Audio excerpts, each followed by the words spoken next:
Et vous n'avez aucune théorie des germes. Vous n'avez aucune idée que tout cela existe. Vous savez juste que parfois les gens boivent dans la rivière et vont bien, et parfois ils boivent dans la rivière et 3 jours plus tard, ils sont morts dans un fossé, déshydratés par la chose même qui était censée les sauver. Voici donc la question, celle autour de laquelle toute cette vidéo est construite. Si boire de l'eau ordinaire était un véritable pari avec votre vie pendant la majeure partie de l'histoire humaine, comment nos ancêtres ont-ils survécu ? Comment ont-ils traversé la journée sans cette substance que tous les manuels de biologie disent indispensable à la vie ? Et la réponse est l'une des histoires les plus étranges et les plus méconnues de l'histoire humaine. Car pendant de longues périodes du passé, la vérité est qu'un grand nombre d'humains ne buvaient presque pas d'eau du tout. Ils buvaient autre chose, quelque chose qu'ils ont inventé, volontairement, encore et encore, sur tous les continents, sans jamais se parler. Et si vous pensez savoir où tout cela mène, croyez-moi, vous vous trompez, car la véritable histoire va bien au-delà de la bière. Elle remonte avant l'agriculture, avant les villes. Elle remonte, pourrait-on dire, à 10 millions d'années, à un accident génétique aléatoire chez une créature qui n'était pas encore humaine. Et cet accident est la seule raison pour laquelle vous êtes là aujourd'hui. Mais ne brûlons pas les étapes. Commençons par l'eau. Car pour comprendre pourquoi nos ancêtres l'évitaient, il faut comprendre à quel point elle était dangereuse. Voici ce que personne ne vous dit sur l'eau douce. Pour un animal, l'eau est une donnée. Sentez-la, regardez-la, goûtez-la. Vous pouvez obtenir des indices. Mais vous ne pouvez pas voir les bactéries. Vous ne pouvez pas voir un virus. Vous ne pouvez pas voir un œuf de parasite en suspension dans un verre qui a l'air parfaitement propre. Un ruisseau qui a tué votre cousin la semaine dernière ressemble exactement au ruisseau qui a étanché votre soif ce matin. Il n'y avait aucun signal. C'était invisible. C'était silencieux. C'était partout. Et cela a empiré dès que les humains ont commencé à vivre ensemble. Pensez-y. Une seule famille errant dans le paysage peut boire à une source, s'éloigner et ne plus jamais revoir ses propres déchets. Mais dès que vous construisez un village, dès que vous avez 100 personnes, puis 1000 vivant dans le même kilomètre carré, allant aux toilettes près de la même eau qu'ils boivent, vous avez construit une machine à propager les maladies. Le terme technique pour cela est la voie fécale-orale, et c'est exactement aussi délicieux que cela en a l'air. L'eau contaminée entre à un bout de la population et ressort à l'autre, et elle continue de tourner. Alors l'agriculture, à laquelle on attribue la construction de la civilisation, est venue avec un vilain petit effet secondaire. Elle a concentré les gens autour des sources d'eau et a transformé ces sources d'eau en soupe partagée. Les maladies transmises par l'eau n'existaient pas seulement dans le monde antique. C'était l'une des principales raisons pour lesquelles les gens mouraient jeunes. Laissez cela vous imprégner. La chose dont votre corps a besoin chaque jour pour vivre était aussi l'un des moyens les plus sûrs de mourir. Alors qu'ont-ils fait ? Ils ont triché. Et la première grande tricherie, celle qui a tout changé, était la fermentation. Alors voilà où ça devient intéressant, car la fermentation est véritablement l'une des plus belles astuces de l'histoire humaine, et presque personne n'apprécie ce qui se passe réellement. Lorsque vous fermentez un liquide, lorsque vous prenez du grain, des fruits ou du miel et laissez la levure travailler sur les sucres, vous obtenez de l'alcool. Et l'alcool, même en petite quantité, est légèrement antiseptique. Mais ce n'est même pas l'astuce principale. L'astuce principale est que pour bien fermenter quelque chose, vous devez souvent le faire bouillir. Ou vous devez créer un environnement tellement acide et tellement alcoolisé que les mauvais agents pathogènes ne peuvent tout simplement pas y survivre. La levure s'installe, fait la fête et verrouille la porte derrière elle. Les mauvais microbes ne peuvent pas prendre pied. Le résultat ? Une boisson infiniment plus sûre que l'eau dont elle a été fabriquée. Elle se conserve plus longtemps, se transporte mieux et surtout, elle ne vous tue pas. Nos ancêtres ne savaient pas un mot de cette explication. Ils ne connaissaient pas la levure. Ils ne connaissaient pas les bactéries. Ils n'avaient aucune idée pourquoi la chose fermentée était plus sûre. Ils ont simplement remarqué, au fil de milliers d'années, un schéma brutal et simple. Les personnes qui buvaient la bière avaient tendance à vivre. Et ainsi l'habitude s'est répandue, non parce que quelqu'un la comprenait, mais parce que ceux qui le faisaient survivaient pour avoir des enfants qui le faisaient aussi. Et quand je dis que c'est vieux, j'ai besoin que vous compreniez à quel point c'est vieux. Pendant longtemps, l'histoire standard allait comme ceci. D'abord, les humains ont inventé l'agriculture. Ensuite, avec tous leurs grains de rechange, ils ont découvert la bière par un heureux accident. La bière était le sous-produit du pain. Mais en 2018, une équipe dirigée par l'archéologue de Stanford Lilu a publié quelque chose qui a complètement renversé cette histoire.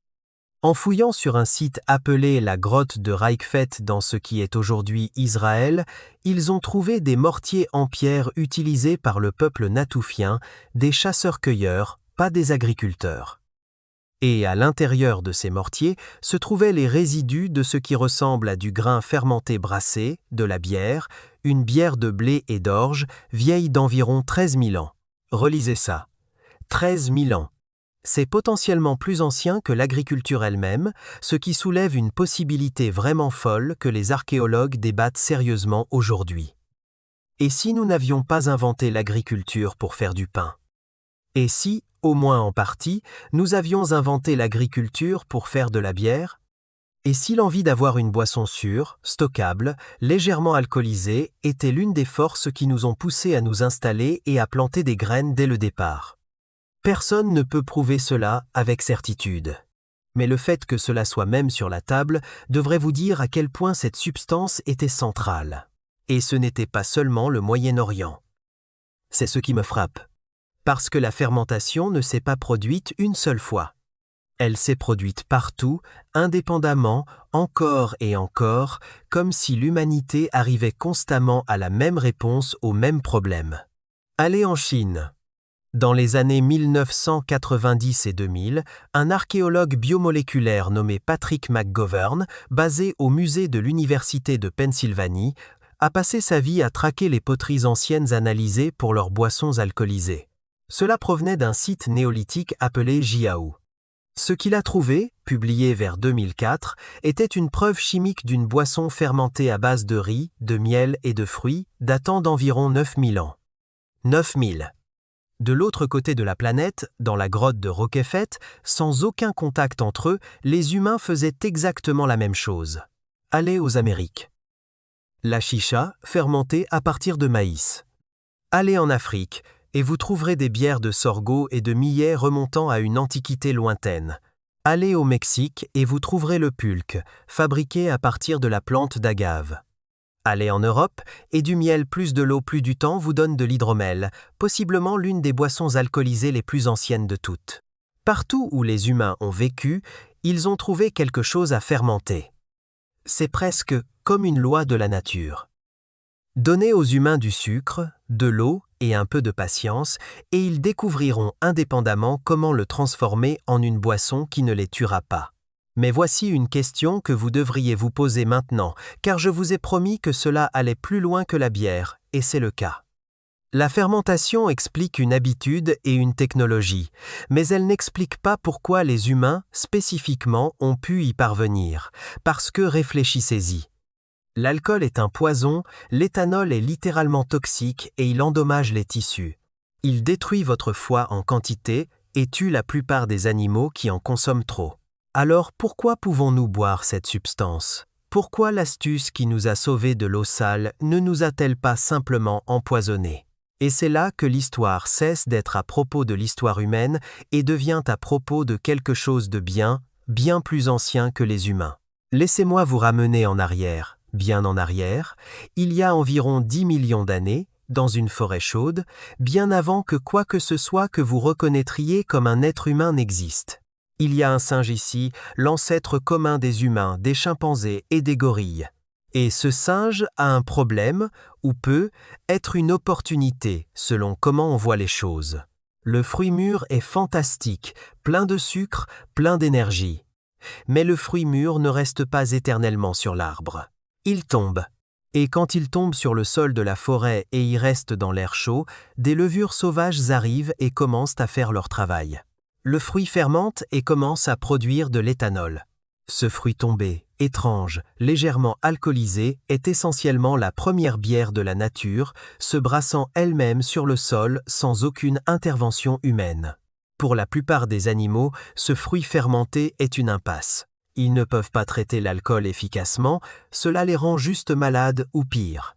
Mais en 2015, un biologiste nommé Matthew Kerrigan et ses collègues ont publié une étude dans les comptes rendus de l'Académie nationale des sciences, qui retraçait une mutation génétique spécifique. Il s'agit d'une enzyme appelée ADH4, alcool déshydrogénase 4, l'une des protéines que votre corps utilise pour décomposer l'alcool. Et ils ont découvert qu'il y a environ 10 millions d'années chez cet ancêtre commun que nous partageons. Cette enzyme a reçu une seule amélioration, un tout petit changement. Et ce changement a rendu l'enzyme environ 40 fois plus performante pour métaboliser l'éthanol. 40 fois. Laissez cela pénétrer, alors imaginez la scène. Il y a une sécheresse ou une saison maigre et la nourriture est rare. Et dans les arbres, les cueillettes sont maigres. Mais au sol, il y a tous ces fruits tombés et fermentés que la plupart des autres animaux ne peuvent pas toucher sans danger.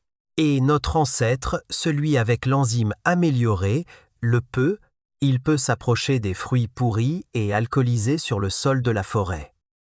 Il peut les manger, digérer l'alcool et en extraire les calories, tandis que ses rivaux ont faim ou tombent malades. Ce n'est pas une astuce de fête, c'est une question de survie. C'est la différence entre survivre à la saison sèche ou non. C'est ce qu'on appelle l'hypothèse du singe-ivre, proposée des années plus tôt par un biologiste nommé Robert Dudley, et la découverte de l'ADH4 lui a donné une véritable crédibilité. L'idée est que notre relation profonde, ancienne et compliquée avec l'alcool n'a pas du tout commencé avec nous. Elle a commencé avec un singe affamé apprenant à manger des fruits fermentés tombés au sol il y a 10 millions d'années. Notre capacité à boire la bière qui nous a plus tard sauvés du choléra, nous l'avons héritée d'un primate qui grignotait essentiellement les boissons alcoolisées naturelles avant même que nous soyons une espèce. Alors maintenant, prenez du recul et regardez la forme globale de cette chose. Une mutation aléatoire il y a 10 millions d'années permet à un singe de traiter l'alcool, et ce singe devient nous. Des millions d'années plus tard, nous faisons face à une eau si dangereuse qu'elle tue nos enfants. Et nous utilisons l'enzyme exacte que ce singe ancien nous a donnée pour les boissons fermentées qui, par chance, sont sans danger. La technologie de notre histoire et la biologie de notre passé profond s'assemblent comme deux moitiés de la même clé. Si cette enzyme n'avait jamais muté, nous n'aurions eu aucun moyen biologique de compter sur la fermentation. Et sans la fermentation, cette eau dangereuse aurait été un tueur encore plus grand qu'elle ne l'était déjà. Vous êtes, dans un sens très réel, les descendants des survivants des deux histoires. Mais l'alcool n'est que la moitié de la solution, car tout le monde, partout et toujours, n'allait pas boire de la bière. Les enfants avaient besoin de quelque chose. Des cultures entières évitaient complètement l'alcool. Alors, comment ont-ils résolu le problème de l'eau? Et la réponse est la deuxième grande astuce, la chaleur. Faire bouillir l'eau tue les agents pathogènes. Nous le savons maintenant avec une certitude totale, mais les anciens ne savaient pas pourquoi l'ébullition fonctionnait. Ils ont simplement remarqué une fois de plus que cela fonctionnait. Et ainsi, des cultures du monde entier ont construit des traditions entières de boissons autour de l'eau bouillie et aromatisée, ce qui est un geste de génie, parce que cela prend le médicament et le rend délicieux. L'exemple le plus célèbre est le thé. En Chine, la consommation de thé remonte à des milliers d'années et voici la partie discrètement brillante. Pour faire du thé, il faut faire bouillir l'eau. Vous stérilisez votre boisson sans même vous en rendre compte. Vous pensez déguster une boisson chaude, amère et agréable, et vous avez raison. Mais vous tuez aussi, invisiblement, tout ce qui dans l'eau pourrait vous tuer. C'est de la médecine préventive déguisée en passe-temps. À travers des populations immenses et de longs siècles, la culture du thé a pu être sauvée silencieusement un nombre énorme de vies. Cela s'est produit entièrement par accident, simplement parce que la recette commence par une ébullition vigoureuse. La même logique apparaît ailleurs. Infusion de plantes bouillies, bouillon et soupe. Partout où vous voyez une culture qui chauffe habituellement son eau avant de la boire, vous regardez très probablement une société. Cette société est tombée par hasard sur l'une des interventions de santé publique les plus efficaces de l'histoire humaine et l'a déguisée en une agréable boisson chaude. Maintenant, je dois être honnête avec vous ici, car c'est là que beaucoup d'histoires sur Internet tournent très mal, et je ne vais pas vous faire ça. Vous avez probablement entendu l'affirmation, présentée comme un fait absolu, que les Européens médiévaux ne buvaient jamais d'eau, qu'ils buvaient exclusivement de la bière et du vin parce que l'eau était trop dangereuse. Mais les historiens qui étudient réellement cette période, des gens comme Jim Chevalier, qui a écrit spécifiquement pour démystifier cela, vous diront que c'est exagéré. Ils buvaient des sources et des puits qu'ils savaient être bons. Ils comprenaient que certaines eaux étaient propres et d'autres impures, même sans la science pour expliquer pourquoi. Ils ont tout simplement, et de façon très sensée, préféré les sources en lesquelles ils avaient confiance et utilisé d'autres boissons quand ils n'en avaient pas. Donc, la version honnête de toute cette histoire n'est pas que les humains n'ont littéralement jamais touché à l'eau pendant des milliers d'années. C'est un mythe, et les mythes sont pour d'autres chaînes. La version honnête est plus intéressante que le mythe. Pendant d'immenses périodes de l'histoire, pour d'immenses foules de gens, l'eau plate non traitée était un danger réel et constant, et ainsi l'humanité a construit, couche par couche, tout un arsenal pour y remédier. Fermentez-la. Faites-la bouillir. Acidifiez-la. Transformez-la en bière, vin, hydromel, cidre, thé, bouillon, kvass, kombucha, 1000 cultures, 1000 recettes, toutes résolvant tranquillement le même problème invisible. Comment faire entrer du liquide dans mon corps sans laisser le liquide le détruire? Et ils ont fait tout cela sans jamais savoir ce qu'était une bactérie. C'est la partie qui me stupéfie vraiment. Chacune de ces solutions, la bière, le thé, la fermentation, l'ébullition, a été découverte complètement dans le noir. Personne dans la grotte de Rakvet, il y a 13 000 ans, ne connaissait E. coli. Personne buvant du thé dans la Chine ancienne n'avait jamais entendu parler d'un agent pathogène. Il menait la seule expérience la plus longue, la plus vaste et la plus incontrôlée de l'histoire humaine. Et l'expérience était simplement celle-ci, essayer des choses et remarquer qui survit. La culture est devenue une banque de mémoire pour la survie. La recette a été transmise non pas parce que quelqu'un la comprenait, mais parce que les personnes qui la suivaient étaient celles qui étaient encore en vie pour la transmettre. Nous n'avons compris le pourquoi que très récemment. Ce n'est que dans les années 1850 qu'un médecin londonien nommé John Snow, en retraçant une épidémie de choléra à une seule pompe à eau contaminée sur Broad Street, a aidé à prouver que la maladie pouvait se propager par l'eau. Et ce n'est que grâce aux travaux de Louis Pasteur et Robert Koch dans les décennies suivantes que la théorie des germes s'est véritablement imposée. Et nous avons enfin formellement compris l'ennemi que nos ancêtres avaient évité aveuglément pendant 10 000 ans. 10 000 ans de comportement correct et seulement environ 170 années de savoir réellement pourquoi. Alors, la prochaine fois que vous ouvrez un robinet et que de l'eau propre, sûre et potable en sort tout simplement. Pas de fermentation, pas d'ébullition, pas de pari, pas de prière, je veux que vous ressentiez à quel point c'est bizarre, à quel point c'est nouveau. Pendant presque toute la durée de l'existence humaine, ce simple geste était un luxe que personne n'avait. Vos ancêtres buvaient de la bière au petit déjeuner, non pas parce qu'ils étaient turbulents, mais parce que c'était véritablement le choix responsable. Ils se maintenaient en vie avec les seuls outils dont ils disposaient. Et c'est ici que je dois vous quitter, car il reste un fil qui pend, et c'est celui sur lequel je ne peux pas arrêter de tirer. Nous avons commencé toute cette histoire il y a 10 millions d'années avec un singe et une enzyme mutée, et un morceau de fruit pourrissant sur le sol de la forêt. Et plus vous allez en profondeur, plus la question devient étrange. Parce que cette enzyme, cette mise à niveau ADH4, ne nous a pas simplement permis de survivre à l'eau sale par la suite. Elle est à la racine de quelque chose que nous ne comprenons pas encore pleinement, toute la relation complexe d'amour et de ruine de notre espèce avec l'alcool.